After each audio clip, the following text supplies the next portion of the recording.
Assalamualaikum warahmatullahi wabarakatuh. Innal hamdalillah nahmaduhu wa nasta'inuhu wa nastahdihi wa nastaghfiruh. Wa na'udzu billahi min shururi anfusina wa min sayyiati a'malina. Man yahdihillahu fala mudilla lahu wa man yudlil fala hadiya lahu. أشهد أن لا إله إلا الله وحده لا شريك له وأشهد أن سيدنا محمدا عبده ورسوله اللهم صل وسلم وبارك على سيدنا محمد الفاتح لما أغلق والخاتم لما سبق ناصر الحق بالحق والهادي إلى صراطك المستقيم صلى الله عليه وعلى آله وأصحابه حق قدره ومقداره العظيم اللهم نور بالكتاب بصري وأتلق بلساني واشرح بصدري واستعمل به جسدي بحولك وقوتك فإنه لا حول ولا قوة إلا بك سبحانك لا علم لنا إلا ما علمتنا إنك أنت العليم الحكيم ولا حول ولا قوة إلا بالله العلي العظيم أما بعد الحمد لله ترفعkan kesyukuran. Rasa terima kasih kita kepada Allah Ta'ala. Sambung idaman penuntut jilid 1.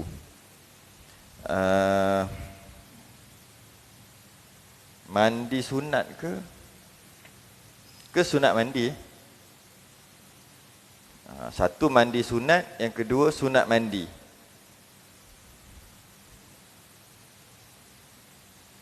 Sunat mandi itu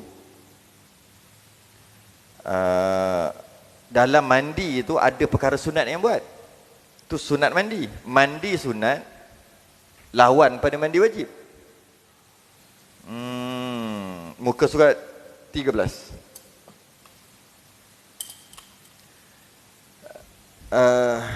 Kita tengok mandi, sunat mandi dulu. Qala al-musannif rahimahullahu ta'ala wa nafa'ana wa iyyakum bi'ulumihi fid darain. Amin ya rabbal alamin. Sunat-sunatnya banyak. Secara ringkaslah sunat mandi ni. Sebab dia sambungan daripada fardu mandi hadas. Sunatnya banyak.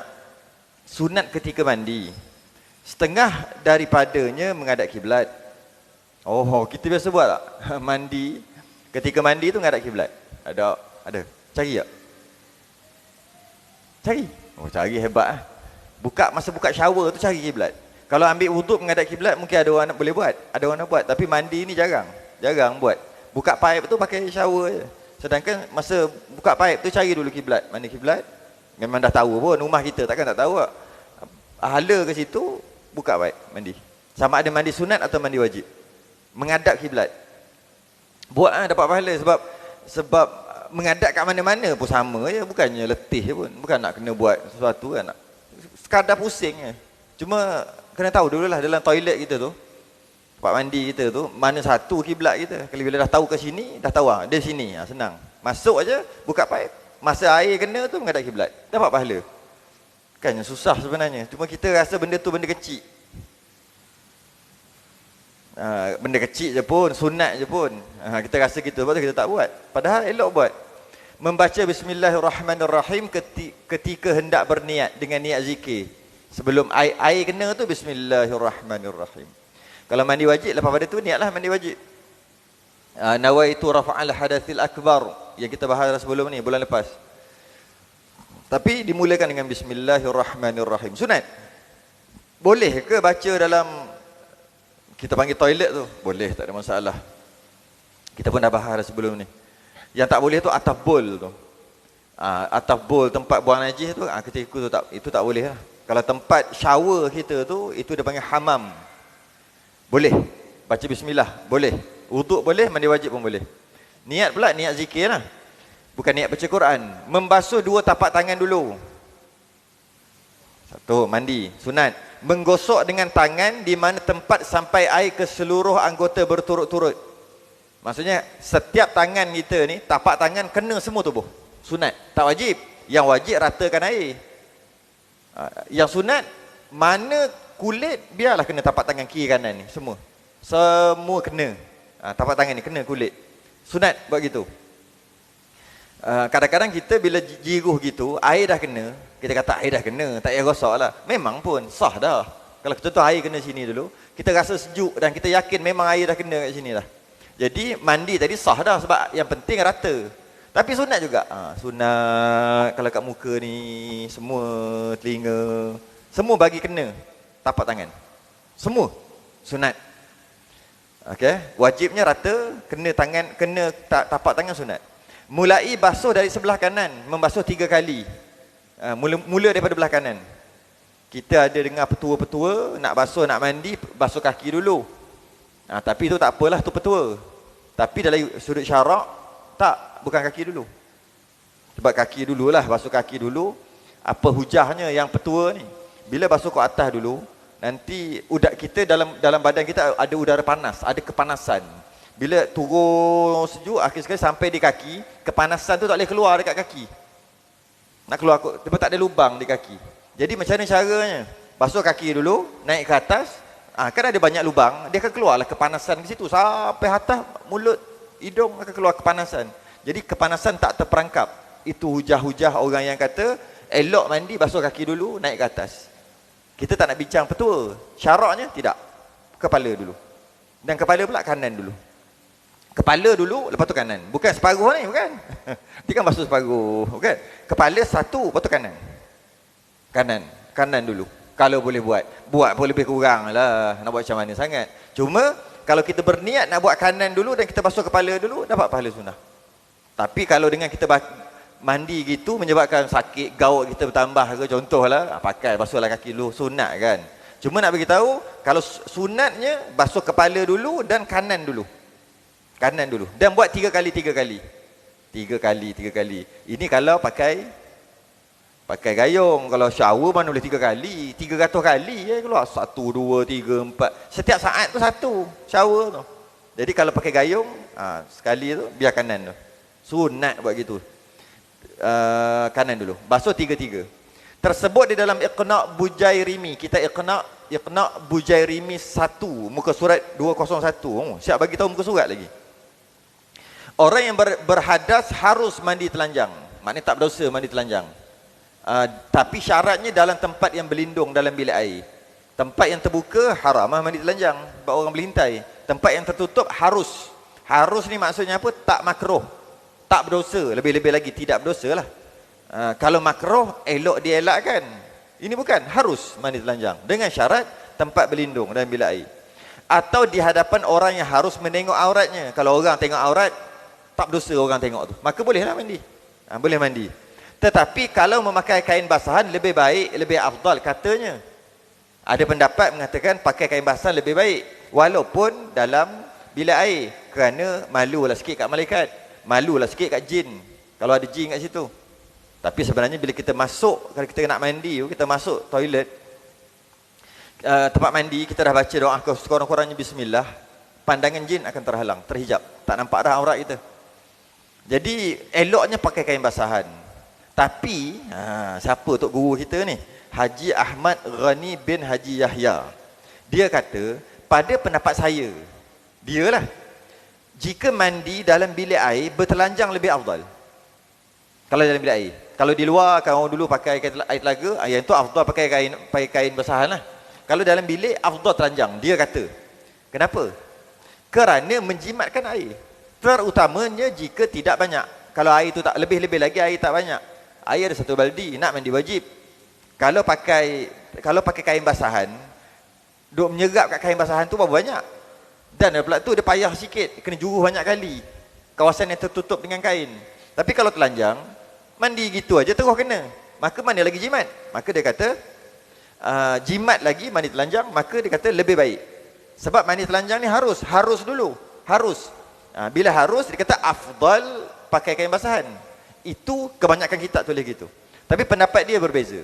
Dia kata mandi telanjang lebih afdal jika dalam bilik air, sebab dapat jimatkan air. Lebih-lebih lagi air tak banyak. Dia kata gitu. Dan senang hendak meratakan air itu ke seluruh badan. Ikut celah-celah mana senang. Sebab tak ada kain yang mengganggu. Tu dia kata, tu pendapat dia. Tapi secara umum, pakai kain basahan lebih afdal. Secara umum. Habis. Yang ni biasa ni, kita faham dah. Yang 15 ni. Masuk yang ke-16. Qala al-musannif rahimahullah ta'ala. Tadi sunat mandi. Ini mandi sunat. Terbalik. Mandi sunat. Mandi sunat ni mandi macam mandi wajib, tapi bukan wajib, sunat. Cara dia semua macam mandi wajib. Ratakan air, semua sama. Cuma bukan wajib, sunat. Ada berapa ditunjuk sini? Yang pertama, mandi kerana hendak pergi sembahyang Jumaat. Mandi sunat banyak. Mandi wajib apabila berjunub, apabila kering haid, kering nifas, maka wajib mandi. Yang sunat banyak. Yang paling besar, yang mandi yang paling muakkad, yang paling dituntut, mandi sunat yang paling dituntut, bawah daripada wajib. Ni mandi wajib, dia duduk bawah, adalah mandi Jumaat. Mandi kerana hendak pergi sembahyang Jumaat. Kerana apa? Nabi sendiri suruh mandi. Saya sempat cari satu hadis yang berkaitan dengan mandi Jumaat. Hadis ni sangat masyhur. Hadis yang pergi sembahyang Jumaat, yang dapat unta, dapat lembu, dapat kambing tu kan. Tengok daripada awal ni sebut. Sabda Nabi SAW, "Man igtasala yaumal jum'ati ghuslal janabah." Kata Nabi, sesiapa yang mandi pada hari Jumaat, ghuslal janabah, seperti mandi junub. Kat situ Nabi suruh mandi dulu. Dalam kes-kes ataupun mandi sunat yang lain, Nabi tak suruh mandi. Cuma secara umumnya suruhlah mandi. Nabi buat secara umum. Tapi dari sudut suruhan tak ada. Tapi dalam bab ni Nabi kata, "Man igtasala yaumal jum'ati", sesiapa hari Jumaat mandi ghuslal janabah, macam mandi junub. Sebab nak pergi sembahyang Jumaat ni. Thumma raha, kemudian dia pergilah sembahyang Jumaat, berangkat ke masjid. Faka'annama qarraba badanah, maka dia dapat pahala seumpama seekor unta, korban seekor unta. Wa man raha fi sa'ati tsaniyati, pada waktu yang kedua, lambat sikit, dia pergi sembahyang Jumaat tu, faka'annama qarraba baqarah, dapat seumpama korban lembu. Wa man raha fi sa'ati tsalitsah, pergi lambat lagi. Kalau kita letak pukul dalam pukul 9 lah kot, lambat sikit lagi. Faka'annama qarraba kabshan aqran, pahala dia seperti korban kambing yang bertanduk. Okey. Pergi wa marha fi sa'ati rabi'ah, pergi waktu yang keempat, faka'annama qarraba dajajah, seperti pahala dia seperti korban ayam jantan. Wa marha fi sa'atil khamisah, faka'annama qarraba baydah, dapat telur. Standard kita biasa dengar hadis kan. Fa idza kharajal imamu hadaratil malaikah yastami'una adh-dhikr. Bila azan khatib naik mimbar je, malaikat pergi. Kan? Hadis ni hadis masyhur. Hadis ni Nabi kata sesiapa yang mandi pagi Jumaat macam mandi junub. Maknanya mandi sunat lah, ya. Kemudian dia pergi sembahyang Jumaat, maka dapat pahala kan. Tapi Nabi kata mandi dulu, baru dapat pahala tu. Sebab mana kata salah yaumal Jumaat? Siapa mandi hari Jumaat? Jadi kalau orang mandi hari Jumaat, kemudian dia pergi sembahyang Jumaat, awal waktu, lebih kurang pukul 6 pagi. 6 pagi pergi sembahyang Jumaat.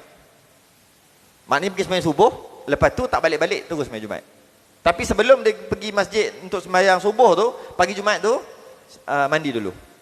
Dia dapat, nanti dia balik lepas sembahyang Jumaat, dia dapat pahala seekor unta. Memang banyak lah, sebab boleh buat ke? Tak boleh buat tu, pahala dia besar. Kita kata Allah, unta berapa belas ribu seekor. Macam melampau je fadilat dia, macam kelebihan dia melampau je. Dengan mandi, lepas pada tu pergi solat Jumaat awal waktu, pahala dia awal waktu baru berapa jam, 6, 7, 8 jam je, tak sampai lah 6 jam je.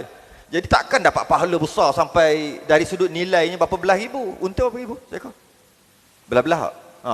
Takkan dalam 13,000 dengan mudah-mudah gitu. Ya ke hadis ni? Ya. Buktinya je apa? Siapa boleh buat? Buat lah. Tengok. Nak tengok boleh buat tak? Tak boleh buat. Susah nak buat. Kerana itulah pahala dia besar. Siapa yang mandi, kemudian dia pergi lambat sikit, lebih kurang pukul 8 pagi, dapat pahala seekor lembu. Boleh ke kita buat? Kalau boleh, dapatlah. Kata, besarnya pahala seekor lembu 5,000. 5,000 harga dari sudut nilai. Kita kena sebut duit baru nampak. Tak sebut tak sebut duit tak nampak kita kan, tak nampak. Jadi banyaknya pahala dapat. So berapa korban seekor lembu 5,000 harga kan. Boleh buatlah pergi pukul 8. Pukul 8 siap-siap. Oh, rumah tanya nak pergi mana? Nak pergi sembahyang Jumaat. Pukul 8 apa? Kita pergi sarapan dulu kata. Tak nak pergi sembahyang Jumaat. Begitulah. Pergi mandi, kemudian pergi sembahyang Jumaat, lebih kurang pukul 9 lebih gitu, pahalanya kambing. Kemudian begitulah, makin lambat sikit, pergi pukul 11 ke macam tu, mandi dulu, mandi yang penting. Mandi, kemudian pergi pukul 11 sembahyang Jumaat, dapat ayam. Seumpama ayam. Lagi lambat, pukul 12 lebih. Mandi, kemudian pergi pukul 12 lebih, dapat telur. Tu lah. Cuma nak cerita apa? Nak cerita mandi. Nabi suruh mandi. Jadi sesiapa yang pergi sembahyang Jumaat tak mandi, tak dapatlah pahala ni. Jadi orang yang kerja tu, macam mana nak buat? Bawa kain tuala, pergi kerja. Macam mana? Sebab dia akan keluar office untuk pergi sembahyang Jumaat. Pertama bawa kain tuala, bawa buah gigi apa, bawa baldi satu sambil pergi kerja. Pukul 12 nanti keluar pejabat pergi mandi kat masjid. Payah. Ada cara lagi mudah ada. Sebelum keluar rumah tu kan nak mandi. Mandi nak pergi kerja tu kan. Mestilah mandi. Masa itulah niat. Keluar kerja pukul apa? Nak pergi kerja pukul 8. Mandi pukul 8. Mandi apa? Niat mandi Jumaat. Kerana dia sangat muakkad, bawah sikit daripada wajib. Kenapa jadi gitu? Martabat dia tinggi sangat mandi Jumaat ni. Kerana ada ulama kata wajib. Tak mandi Jumaat berdosa. Mujur bukan mazhab Syafi'i. Jadi bila para ulama yang lain kata wajib, ulama bermazhab Syafi'i kata sunat, maka martabat dia naik sunat muakkad. Sebab ada ulama kata wajib, tak mandi berdosa. Okey. Jadi dia paling sepatutnya tak boleh tinggal yang ni, mandi. Kalau saja tak mandi hari Jumaat saja, tanpa uzur, tanpa kepayahan saja tak mandi, makruh hukum. Makruh. Jika diberi pilih, contoh dia sampai rumah dia pukul 1. Sekarang pukul apa? Lebih kurang dia sampai rumah pukul 1, katalah nak pergi sembahyang Jumaat ni, sampai rumah dulu pukul 1. Ada hal, ada kerja ke ada hal, sampai rumah pukul 1. Kalau dia ambil wuduk terus pergi sembahyang Jumaat, dapatlah pergi eloklah. Khutbah atau elok-elok lah. Sebab rumah dia tak jauh. Contoh, kalau dia mandi, mungkin khutbah kedua baru sampai. Maka mana lagi afdal? Lagi afdal dia mandi. Walaupun dapat khutbah kedua, dengan syarat lah, dengan yakin dapat sembahyang Jumaat. Jangan nak mandi tak dapat pula Jumaat. Dia yakin boleh, cuma dapat khutbah kedua. Maknanya sempat sembahyang Jumaat. Adakah dia perlu pergi awal sikit? Awal tu maksud waktu azan tu dah sampai? Ataupun kalau dia mandi, mungkin khutbah kedua baru dia sampai. Dia tak dengar khutbah pertama. Kalau logik kita kata, lebih baik mari awal. Sebab mandi sunat je. Ambil wuduk, datanglah awal. Bukan awal pun, datang waktu azan. Tapi tidak. Afdalnya mandi dulu. Kerana tak ada ulama pun kata mari awal dengan khutbah wajib. Tak ada. Tapi ada ulama kata mandi tu wajib, mandi Jumaat. Maka dahulukan yang ulama lain lah, bukan ulama kita. Jadi kalau diberi pilih di antara pergi awal sikit tapi tak mandi, dengan pergi lambat sikit tapi sempat sembahyang Jumaat, dan mandi, dahulukan mandi. Nak bagi tahu besarnya mandi ni. Kita salah faham bab tu. Bila boleh mandi? Masuk waktunya mulai daripada lepas subuh hari itu berkekalan. Bermula subuh dah boleh mandi, pergi sembahyang Jumaat. Subuh berkekalan boleh mandi sehingga tiada harapan lagi hendak mengerjakan, ataupun mudah kata imam takbir lah. Imam takbir sembahyang Jumaat dah habis dah mandi, ya? Mandi Jumaat. Yang eloknya, yang afdalnya tatkala hampir hendak pergi. Jadi bermula boleh mandi Jumaat bila subuh pagi Jumaat. Lagi dekat nak pergi sembahyang Jumaat, lagi afdal. Nak pergi pukul apa? Nak pergi pukul 10, maka 9.30 tu afdal mandi. Tapi boleh nak mandi awal-awal pun boleh lah. Walaupun tak pergi lagi. Contohnya, dia nak pergi sembahyang Jumaat pukul 12. Dia mandi Jumaat dah pukul 6. Pukul 6 dah masuk subuh, boleh lah. Cuma lagi dekat lagi afdal. Nak pergi pukul 12, afdal mandi 11.30. Gitulah. Lagi dekat nak pergi sembahyang Jumaat, lagi afdal. Tapi bermula boleh mandi subuh, boleh dah. Habis, selesai satu mandi. Kena buat lah, sebab ini paling muakkad. Kalau kata, mandi sunat apa yang paling besar pahala? Mandi Jumaat. B, yang seterusnya, mandi kerana menyambut hari raya haji, raya-raya fitrah kan, hari fitri, ada adha, semua hari raya lah, 2 hari raya. Sama ada hendak pergi sembahyang di masjid ataupun tidak. Dalam masalah mandi Jumaat tadi, hanya orang yang nak pergi sembahyang Jumaat je ada mandi. Kerana mandinya bernama mandi kerana nak pergi sembahyang Jumaat. Tapi hari raya bukan mandi kerana nak pergi sembahyang raya, bukan. Mandi raya berbeza. Mandi raya mandi kerana hari itu hari raya. Mandi Jumaat tadi kerana nak pergi sembahyang Jumaat. Jika dia tak nak pergi sembahyang Jumaat, tak ada mandi Jumaat. Kenapa dia tak nak pergi? Tak wajib. Contohnya perempuan. Perempuan tak ada mandi Jumaat kalau dia tak nak pergi. Kalau katalah kat sini ada buat perempuan boleh sembahyang Jumaat, maka perempuan tadi nak pergi sembahyang Jumaat, baru ada mandi Jumaat. Kalau tak ada tempat nak sembahyang Jumaat, jadi perempuan tak sembahyang Jumaat lah, maka tak adalah mandi Jumaat. Ataupun mungkin dia musafir.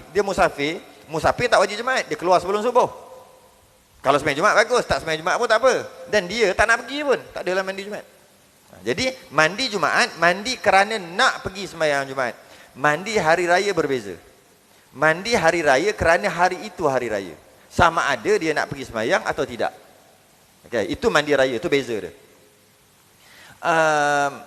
Dan perempuan haid dan nifas pun sunat mandi raya.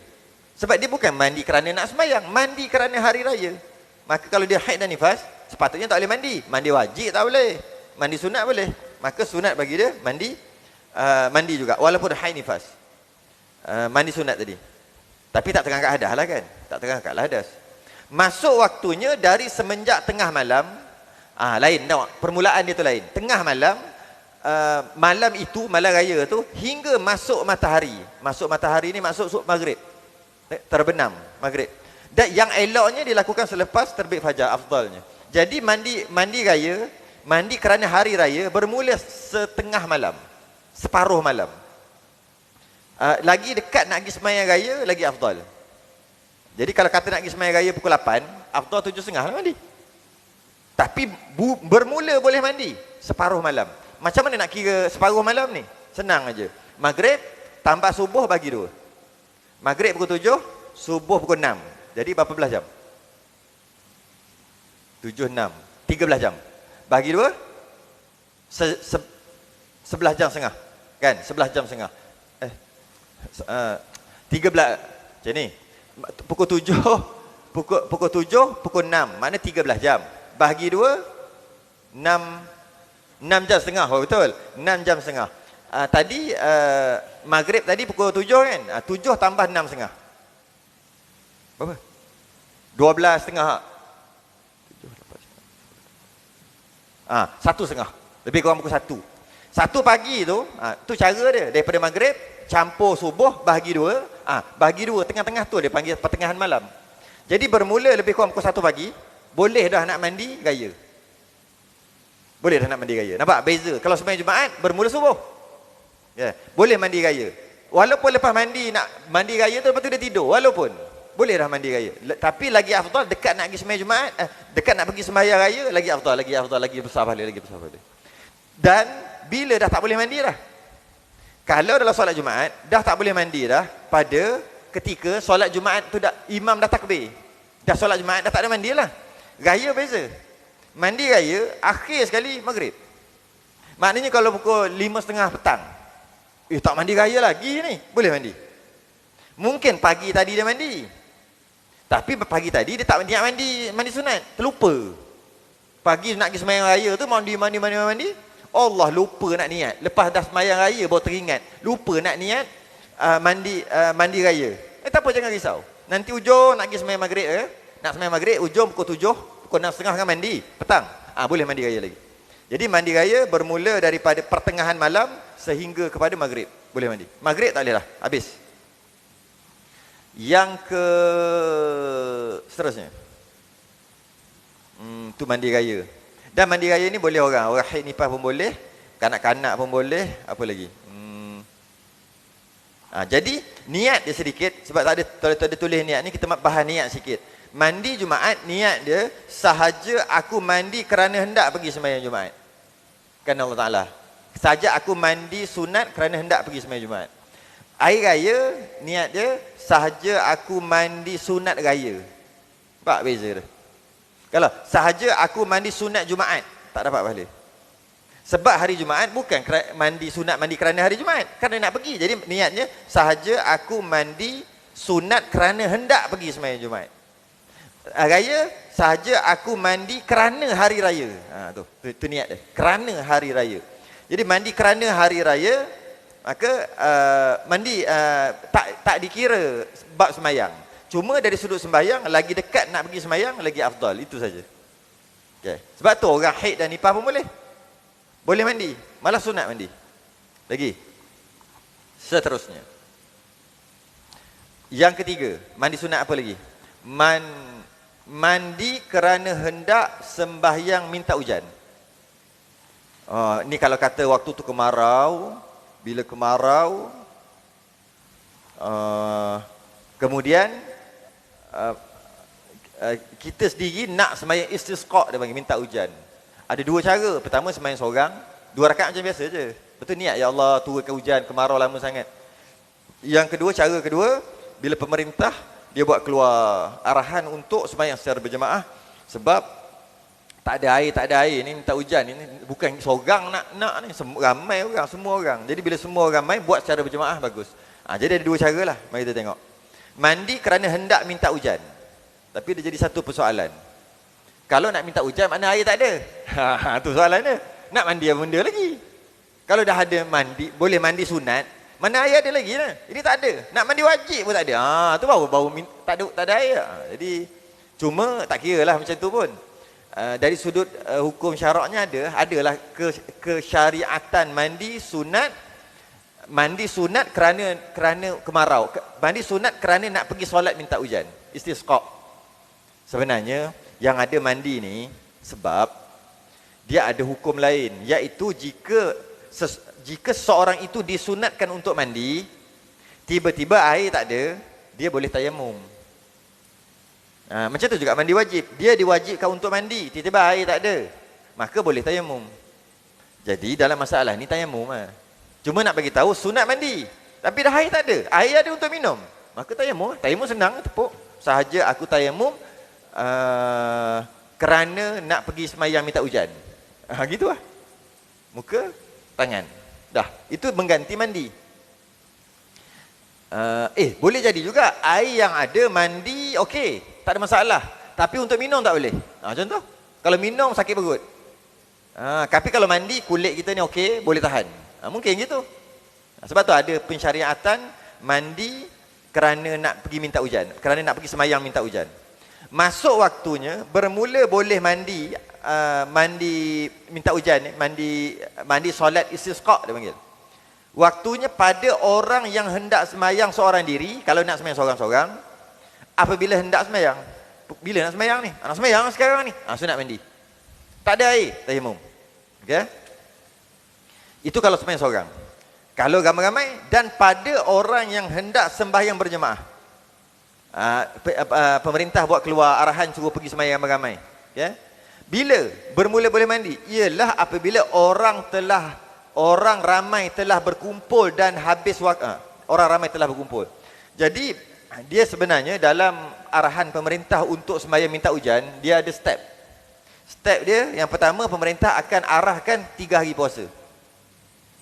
Hari ketiga tu yang baru keluar untuk sembahyang. Tapi dia arahan 3 hari untuk berpuasa.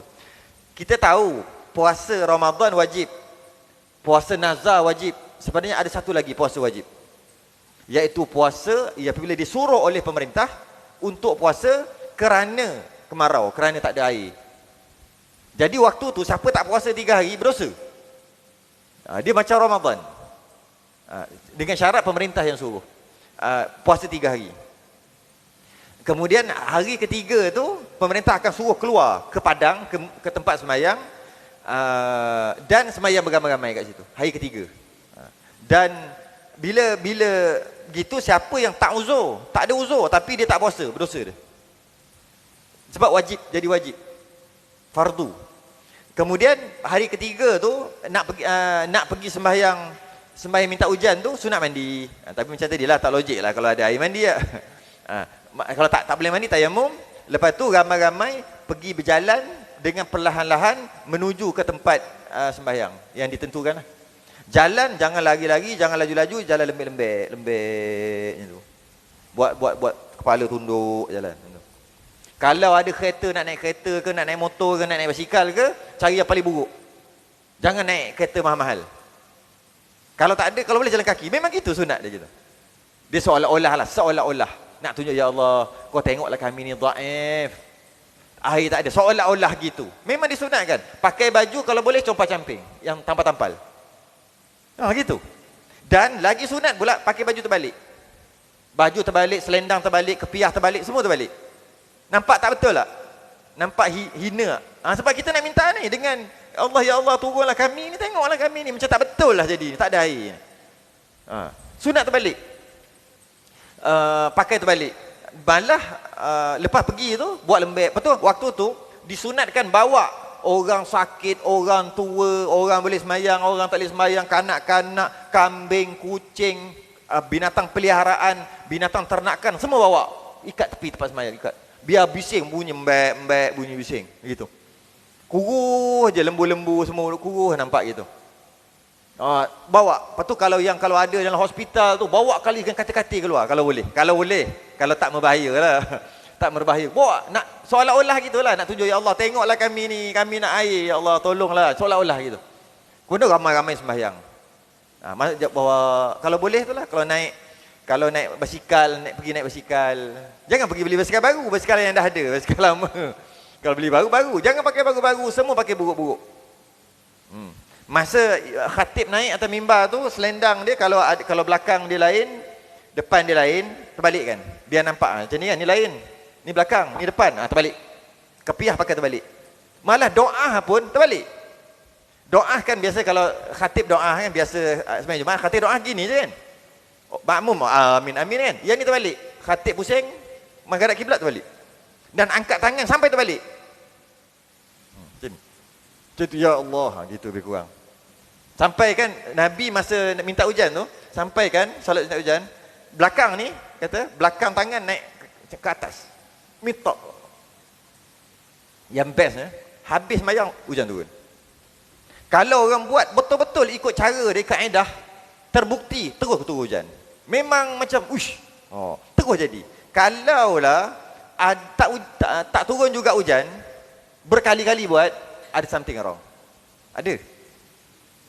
Dia antara doa minta hujan ni, sembahyang minta hujan ni, antara yang senang sangat terbukti jadi. Lepas habis sembahyang turun hujan terus. Sangat terbukti. Tiba tak juga. Antaranya pemerintah. Dia kena tengok apa kesalahan dia. Kalau dia ada rampas harta-harta rakyat yang tak sepatutnya, dia kena pulang balik. Kalau dia ada saman-saman yang tak patut disaman, kalau ada cukai-cukai yang tak patut bagi cukai, kan tak boleh. Cukai dalam Islam mana ada cukai, dia ada zakat. Tiba-tiba letak cukai, maka tarik semua, cancelkan balik, kemudian semayang, hujan turun, terbukti benda ni daripada zaman berzaman. Tiba-tiba tak turun juga, dah banyak kali buat, dah 3-4 kali buat, something wrong, ada sesuatu, cek balik. Tapi buat cara tadi lah. Tu lah, buat cara tadi. Bawa segala binatang ternakan ke tempat solat, bawa kenderaan yang lama-lama, pakai baju buruk, jalan slow-slow macam ni, jalan. Gitu. Kita sebab ada air. Kalau tak ada air hujan pun, air berlambak. Sebab tu kita tak pernah. Malah kita air banyak sampai banjir. Banyaknya air. Sebab tu kita tak perasan benda ni. Jadi, okey. Orang yang hendak sembahyang berjemaah, apabila orang ramai telah berkumpul, orang ramai kumpul, masa tu baru mandi ataupun tayamum kalau tak ada air. Habis waktunya apabila selesai sembahyang, habis sembahyang tak adalah mandi. Pada panggil mandi istisqa. Mandi kerana nak pergi minta hujan. Nak pergi sembahyang minta hujan. Yang ke seterusnya, mandi kerana gerhana matahari dan gerhana bulan. Yang ini mandi kerana gerhana matahari dan gerhana bulan ni bagi orang yang nak pergi semayang saja. Yang tak pergi semayang tak ada mandi ni. Cuba kita tengok daripada awal sikit kita tengok balik. Yang pertama mandi Jumaat, mandi hanya orang yang nak pergi semayang Jumaat saja. Orang tak nak pergi semayang Jumaat tak ada mandi. Yang kedua mandi sambut air raya, sama ada nak pergi semayang raya atau tak pergi, dua-dua ada mandi. Okey? Yang ketiga mandi nak kerana hendak sembahyang minta hujan. Yang ini orang yang nak sembahyang minta hujan aja. Itu je yang mandi. Yang selain daripada tu tak. Yang keempat ni Gerhana mati, gerhana bulan sama juga. Hanya orang yang nak pergi sembahyang gerhana matahari, gerhana bulan sahaja yang ada sunat mandi. Gerhana bulan dipanggil khusuf, gerhana matahari dipanggil kusuf, kaf. Kalau gerhana bulan khusuf, kusuf. Gerhana matahari, gerhana bulan. Bila mandi ni? Masuk waktunya apabila mulai salah satu daripada keduanya berubah. Kalau dah mula dah ada gerhana, dah mula gerhana, bermulalah ada mandi untuk pergi sembahyang gerhana lah. Dan habis waktunya apabila telah sempurna cerah. Maksudnya kalau dah habis dah gerhana, dah tak ada mandi dah. Jadi siapa yang nak sembahyang, sunat untuk mandi sebelum sembahyang tu. Kalau nak sembahyang di rumah, maka sebelum dia sembahyang di rumah. Kalau nak berkumpul ramai-ramai kat masjid, sebelum nak pergi masjid, sunat mandi. Niat mandi dia sahaja aku mandi kerana gerhana matahari atau gerhana bulan. Cuaca dah berubah kembali sedia kala, habis dah mandi waktu tu. Dan solat gerhana ni, solat sunat gerhana ni, mandi kerana solat sunat gerhana ni, kita tak perlu menyaksikan gerhana tu. Cuma kita tahu ada gerhana berlaku tempat kita. Sunat mandi lah. Tapi tak nampak, macam biasa je. Macam biasa pun sunat mandi juga. Dan sunat sembahyang gerhana sama. Walaupun kita tak terasa dia punya perubahan. Janji ada berlaku. Tak kisahlah gerhana penuh ke, gerhana apa? Cincin lah, gerhana macam-macam jenis gerhana. Gerhana tutup habis, gerhana separuh gini. Gini ada tutup habis. Ada separuh gini. Tak kisahlah, gerhana sikit macam ni. Tak kisah. Janji gerhana berlaku di tempat kita, sama ada kita perasan ataupun tidak, ada kesunatan mandi dan ada kesunatan sembahyang gerhana. Seterusnya. Itu mandi gerhana. Mandi orang kafir setelah masuk Islam. Ini sekiranya ia tiada berjunub atau datang haid atau nifas atau wiladah beranak pada masa kufurnya. Jika orang masuk Islam, maka sunat dia mandi. Sahabat Qais bin Asim masuk Islam, Nabi suruh dia mandi. Nabi suruh dia mandi. Masuk mandi itu seolah-olah macam ni, membuang apa ni, macam mandi daripada buang jahiliah. Macam itulah mudah kata. Dia kafir masuk Islam, jadi dia mandi tu seolah-olah buang zaman jahiliah, buang kekafiran dia, seumpama gitu. Nabi suruh mandi. Hukumnya sunat mandi. Istilah dia panggil tafaul, mengambil sempena daripada kafir Islam, kan berubah. Buang, mandi sekali. Dalam akidah daripada akidah bernajis, buang dengan syahadah, maka akidah dia tak bernajis dah. Daripada luaran dia yang kotor tu, kotor sebab kafir, basuh juga dengan air dengan niat mandi kerana masuk Islam, buang zahir batin. Qais bin Asim. Maka ulama-ulama kita kias, dia membuang sisa-sisa jahiliah, buang sisa-sisa kekafiran. Maka ada suruhan syarak, iaitu buang semua bulu, buang semua rambut, dan sunat khitan. Sunat gitu. Sebab buang, contohnya rambut tadi, rambut ni dia hidup masa kafir, sekarang dah masuk Islam, buang rambut kafir. Macam itulah. Sunat, bukan wajib. Maka botak. Ada janggut cukur, ada misai, bulu semua, kuku yang boleh kerat semua kerat. Semua kerat dan mandi. Kenapa ni? Ini kuku ni masa aku kafir dulu ada kuku ni kat aku. Jadi kuku ni aku buang sebab aku dah masuk Islam. Sunat tak wajib. Sunat. Jadi buang rambut, buang kuku, buang bulu semua. Okey, dan mandi lepas pada tu. Cuma yang sunat mandi ni apabila dia tak pernah berjunub dalam kafir dia. Dia tak pernah haid kalau perempuan, tak pernah nifas, yang tu sunat lah. Tapi kalau dalam masa kekafiran dia pernah berjunub banyak kali, dia pernah haid, pernah nifas, masa bila dia mandi wajib? Tak mandi wajib kan? Kafir nak mandi wajib apa? Itu wajib mandi. Bila masuk Islam wajib mandi. Itu bukan sunat, itu wajib. Sebab dia dalam junub. Jadi kalau orang perempuan atau haid masuk Islam wajib mandi. Kalau orang lelaki yang pernah berjunub ataupun pernah berjunub lah, bila masuk Islam wajib mandi. Sebab tu dia kata kat sini, sekiranya ada yang demikian itu, maka sekiranya ada yang demikian itu maksudnya sekiranya dalam kafir tadi dia ada junub, dia ada haid atau ada nifas, Okay. Maka mandi itu wajib. Mandi lepas masuk Islam tu wajib. Menurut qaul yang muktamad, menurut pendapat muktamad, wajib mandi. Wajib mandi. Logik lah kan. Dah berjunuk, dalam kafir mana mandi. Sebab apa dia kata qaul yang muktamad?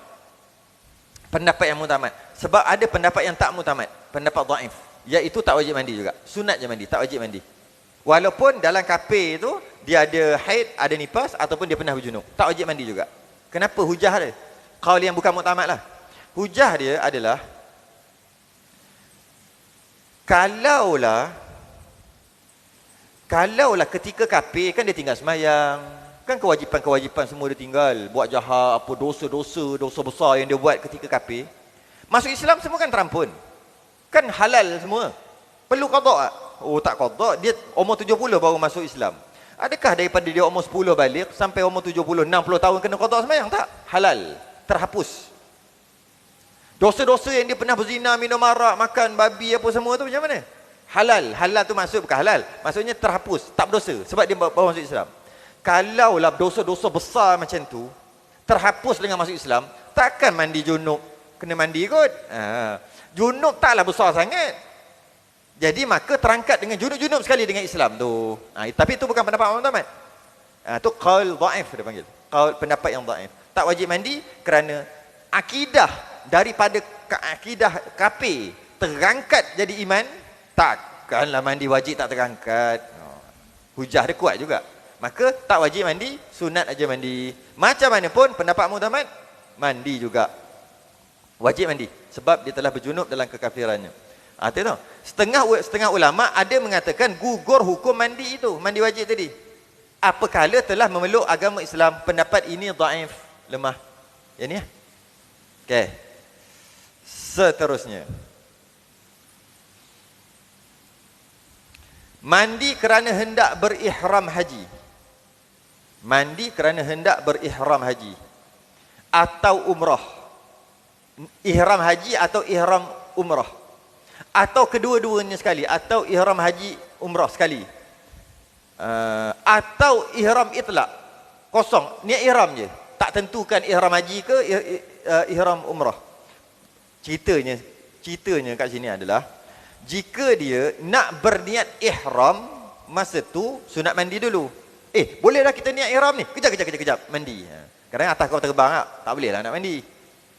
Dah terbang. Kalau sesuai lah. Kat mana niat ihram? Ada kalau datang kot, kadang atas kau terbang kan. Kadang kalau kita pergi Madinah dulu, kita singgah kat masjid tu kan. Mandi kat masjid tu. Mandi kat masjid waktu nak niat nak pakai ihram tu, nak niat ihram tu. Mandi, lepas tu baru niat ihram. Kemudian pakai ihram lah. Pakai ihram betul niat ihram. Tapi sebelum tu sunat mandi. Jika sesuai lah.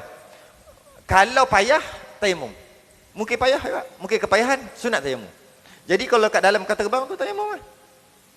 Cari debu. Debu boleh awak dalam kau terbang. Mazhab Syafi'i kena pakai debu. Kalau boleh bawa. Tabur sikit kat atas tu. Tepuk, sahaja aku tayamum bagi menggantikan mandi kerana nak niat ihram sekejap lagi. Macam tu lah lebih kurang. Tepuk, sapu, tangan. Okay. Kalau lah tak dibenarkan bawa debu, pakai mazhab Maliki. Benda free. Macam mana? Tepuk je mana-mana cermin tu. Mazhab Maliki boleh? Tepuk. Tak ada tebu, tak ada debu. Mazhab Syafi'i, debu. Tayamum, mesti debu. Kita akan datang. Bab tayamum. Next, bulan depan. Tayamum dan syarat-syaratnya. Itu akan datang. Tepuk, mazhab Maliki tepuk mana-mana. Tepuk, janji tempat tu keras. Tepuk, lepas tu, muka, tangan. Tangan pula sampai sini. Mazhab Maliki. Mazhab Syafi'i sampai sini. Okay. Jadi oleh kerana tak boleh bawa debu, sebelum nak niat ihram tu tepuk. Buat apa pula abang haji? Tepuk je, tak payah peduli orang. Niat, lepas tu tangan, lepas tu niat ihram. Pakai ihram, niat ihram. Yang itulah yang angkasawan negara kita tu. Syekh Muzaffar. Kan masa dia nak naik gitu, kan ramai-ramai berhimpun. Macam mana dia nak sembahyang? Kalau nak ambil wuduk, kalau ambil air tu terbang. Wah, jenuh dia kejar nak masuk muka. kejar nak masuk muka. Jadi macam mana air tak boleh. Jadi tayamum apa tak ada debu. Mana ada debu? Habis tu macam mana? Pakai mazhab Maliki tepuk mana-mana cermin. Tepuk janji keras, tempat keras, tepuk Tayamum, betul sembahyang. Syekh Muzaffar dulu. Habis. Yang ke terakhir. Oh, dah habis dah. Yang terakhir, mandi kerana hendak memandikan mayat. Ini sebenarnya bukan hendak memandikan mayat ni. Bukan. Sebenarnya gini, mandi kerana memandikan mayat. Dia bukan hendak. Hendak ni maksud belum mandi mayat lagi, mandi. Bukan maksud tu. Nak buat apa ni? Nak mandi mayat. Kejap-kejap aku nak mandi dulu, sunat. Bukan. Lepas mandi mayat tu yang mandi. Jadi mandi kerana hendak memandikan mayat dengan maksud mandi kerana memandikan mayat. Mandi kerana atau setelah memandikan mayat. Maka sunat mandi lepas dia mandikan mayat, dia tu sendiri. Pemandi tu sunat mandi. Kerana sabda Nabi SAW, man ghasala maitan falyaghtasil. Sesiapa yang mandikan mayat, hendaklah ia mandi, hendaklah. Maka ulama ada kata wajib, ada ulama kata sunat, tapi majoriti kata sunat lah. Sebab Nabi kata hendaklah. Hendaklah kadang-kadang hendaklah wajib kan? Kadang-kadang hendaklah sunat. Nabi kata sesiapa yang memandikan mayat, maka hendaklah ia mandi. Wa man hamalahu falyatawadda. Siapa pikul dia, hendaklah dia berwuduk. Maka keluar hukum kat sini, iaitu sesiapa yang memandikan jenazah, maka dia sendiri tu sunat mandi. Sesiapa yang mengusung mayat ataupun kalau pegang paik getah, duk pegang paik getah, dia tak mandi kan, tapi duk pegang ulu-ulu kapas-kapas kan, tuang apa-apa yang patut kan, duk tolong tu sunat wuduk. Lepas habis tu sunat wuduk. Tapi yang memandikan jenazah, yang percik air dekat dia, kena percik, dia tu sunat mandi. Kalau saya ingat dulu-dulu, tahun akhir 80-an, awal 90-an, kat kampung-kampung masih lagi amal. Bila dia mandikan jenazah, kat kampung-kampung dia mandikan jenazah, lepas mandi tu dia mandi. Masa dia nak mandi jenazah tu, dia bawa jubah siap-siap lah. Dia letak, dia mandi. Sebab orang dulu mandi tak sama macam orang sekarang. Orang dulu mandi dengan dia tu mandi, peluk tu. Masa dia dua orang je, seorang yang mandi yang betul, seorang lagi tolong-tolong. Dia duduk dekat jenazah tu, dia betulkan, dia dudukkan dengan lutut dia. Dia seorang lah. Dia meruang boleh buat seorang. Lutut dia, macam mana? Lutut kanan dia naik macam tu, buat kapal layar tu, letak belakang mayat tu dia angkat, letak kepala di situ. Dia pegang kepala gini. Saya sempatlah belajar dengan orang tua dulu. Pegang gini, tangan kiri tekan. Kadang-kadang tukar, tangan kanan tekan kuat-kuat untuk meruang. Dia seorang mandi. Dan dia tu memang basah dengan dia. Sekarang tak, sekarang mengecik sikit pun. Lak dah. Dulu tak, mandi seorang mandi dulu. Seorang lagi tolong-tolong. Sekarang nak mandi tu, habis. Anak beranak habis keliling. Pening kadang-kadang. Masa itulah kita dengar macam-macam. Tu tak elok tu sebenarnya, tak elok. Bukan kata haram, tak elok. Masa tu boleh dengar macam-macam. Saya dulu masa kat Selangor dulu, tak bagi orang masuk. Marah. Waris memang kalau nak suruh ustaz yang mandi, memang dia biar tak boleh tengok. Pertama bagi ceramah dulu dekat ni isteri dia sibuk datang nak mandi apa. Balik duduk rumah tu dalam iddah kan. Mana boleh keluar? Tu satu dulu. Dia kata kalau nak saya mandi, tak boleh, tu kunci pintu. Saya suruh pasang aircon, kunci. Duduk dua. Kalau sebab apa tau? Dah banyak kali jadi. Masa ramai-ramai tu yang konon-konon nak mandikan kali terakhir tu, isteri lah nak mandi, sepupu perempuan nak mandikan juga. Oh, apa benda ke tahulah. Tak apa lagi tu. Pertama aurat. Kalau anak-anak tu okey lagi, kalau sepupu. Satu. Yang kedua, mulut. Bercakap. Satu, dia bercakap tentang jenazah tu. Bau lah. Kita dengar. Dia cakap benda tak elok lah. Ada bau lah. Masa kita kalau tekan kuat sikit, keluar najis tu, kadang-kadang dia ada bau. Kalau jenazah tu sedawa, busuk. Kalau dia kentut, Allah, pening. Cari belacan yang jawabnya. Cari belacan, letak kat hidung. Tak boleh mandi kalau tidak. Muntah hijau. Kadang-kadang kalau dah 3-4 hari, dia lain, dia ada. Jadi mulut satu. Yang kedua, mulut juga. tapi mulut dia duk cerita dengan dia. Lama tak jumpa. Kau pakai kereta baru kan? Jenazah dekat sini dia cerita pasal kereta. Semalam Arsenal menang kalah. Kita nak kata macam mana? Nak cakap-cakap kat luar lah. Ni waris dia ni. Akhir sekali tak bagi. Tak elok. Jadi orang dulu dia mandi sungguh. Dia dengan dia mandi. Dengan orang mandi. Kerana tu sunat mandi. Kerana percikan. Sambil-sambil nak buang badi tu. Sebab tu nak buka jenazah tu kan jangan main buka aja. Silap-silap. Kalau tak kuat, pejam mata tak boleh tidur 3 hari. Tak boleh tidur. Badi dia panggil. Jadi lepas mandikan jenazah dia mandi sebab habislah air tu kena kat dia kan, air berbau sebagainya. Tetapi siapa yang sekadar duk cium, sekadar duduk tolong-tolong kapan gitu-gitu ni sunat wuduk, tak wajib sunat wuduk. Okey. Dan yang sunat mandi kerana memandikan jenazah ni walaupun perempuan haid nifas sekalipun. Maknanya jenazah perempuan yang memandikan tu haid atau nifas macam tak logik pula. Tak apalah, itu hukum. Dia perempuan yang memandikan haid atau nifas mandikan jenazah perempuan, lepas pada habis mandi, dia tu sunat mandi. Walaupun haid atau nifas. Walaupun masih darah keluar. Sebab sunat mandi. Bukan mandi wajib, mandi sunat. Kalau dah lama dah, habis mandi dah ni. Sejam, 2 jam telah berlalu, habislah. Waktu mandi habis dah. Waktu mandi habis, selesai. Ada lagi beberapa mandi sunat tidak disebutkan di sini. Dia kata kalau nak tahu lagi, bacalah kitab yang terpapai yang panjang-panjang. Tak sebut. Antaranya, mandi kerana berubah bau badan. Busuk sunat mandi. Mandi kerana berubah bau badan. Antara lain, mandi kerana nak berhimpun dengan orang ramai-ramai. Ada perhimpunan apa ramai-ramai, nak jumpa orang ramai-ramai, sunat mandi. Antaranya, mandi lepas berbekam. Lepas bekam, sunat mandi. Orang-orang bekam kata, biar 2 jam ke atas. Sebab apa? Sebab masa bekam ada darah-darah, takut semayang kan. Jadi sunat mandi. Dan sunat mandi juga bagi perempuan istihadah. Perempuan yang keluar istihadah, darah dah keluar tapi wajib semayang. Maka sunat bagi dia mandi. Tak wajib mandi. Sebab dia istihadah kan. Dan last sekali sunat mandi pada bulan Ramadan, di antara maghrib dengan isyak tu. Nak pergi semayang tarawih tu, nak pergi semayang isyak tu, sunat mandi. Yang itu kalau buat yang tu memang tak mengantuk. 20 rakaat tak mengantuk.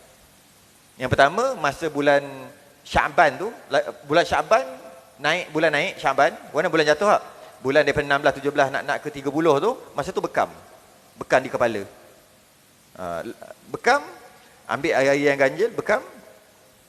Kemudian bekam di kepala, kemudian masuk je bulan Ramadan, buka puasa.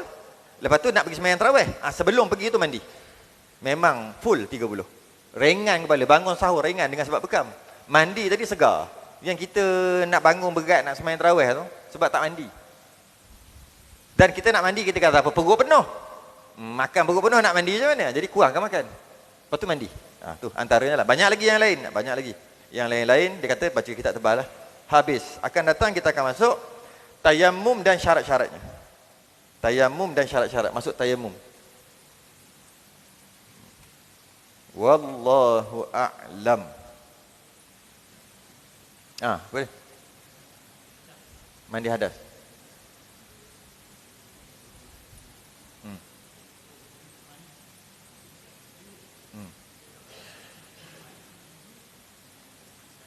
Memandikan dia tak. Yang masuk Islam ni besar-besar, dia bukan budak-budak kan. Jadi dia tak ada. Macam ni, suruh dia mandi dan suruh dia ratakan semua. Itu aja. Tak ada kita mandikan dia.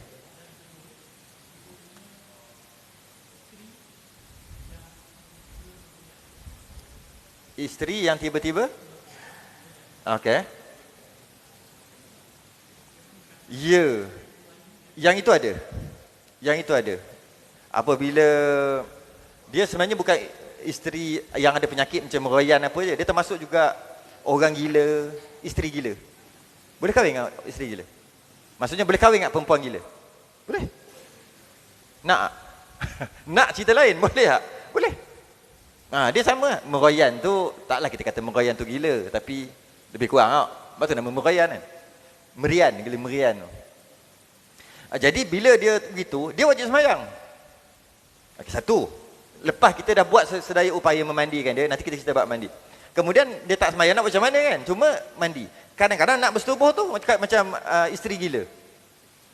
Selagi dia kering haid, dia lepas kering haid, nak mandi, nak bersetubuh wajib mandi, mana boleh tak mandi? Masa tu mandikan. Jadi samalah dalam kes tadi. Jadi kalau katalah orang tu tak perempuan itu tidak membolehkan dia mandi kerana masalah mental, merayan ataupun gila, maka yang memandikan tu boleh niat. Boleh niat. Dan itu saja caranya. Jadi yang mandikan ni suamilah rasa kan. Niat untuk mandi, sahaja aku memandikan junub. Itu kan. Sahaja aku memandikan hadas besar ke atas. Sebutlah perempuan ini ke dia ni ke. Jiru yang niat orang lain. Dia lah yang mandikan. Jiru semua. Lepas pada tu, kalau boleh suruh semayang, semayang lah. Tapi dah kata merayan, semayang apa? Tak semayang lah. Tapi boleh bersetubuh, boleh lah. Kenapa? Kena niat tu. Kalau tidak, tak boleh. Kesian lah orang kahwin dengan orang gila. Hukum kahwin dengan orang gila harus boleh. Lelaki Syauman kahwin. Yang tak boleh, gila dengan gila. Tak boleh kahwin. Kalau suami je Syauman, isteri gila, boleh. Cuma setiap kali nak mandi, setiap kali tu lah dia kena niat. Macam tu lah juga merayan. Dia memang ada syariat meniatkan orang lain, ada. Tapi taklah semudah-mudah itu kan. Tapi ada keadaan tertentu. Menarik juga tu. Lama saya tak jumpa dalam kitab. Dulu dah jumpa lama lah. Lama tak baca. Kitab Sabilal ada. Furuk Masail ada. Bab-bab tu lah. Bab rem macam tu. Rem. Wallahu alam. Saya tasbih kafarah.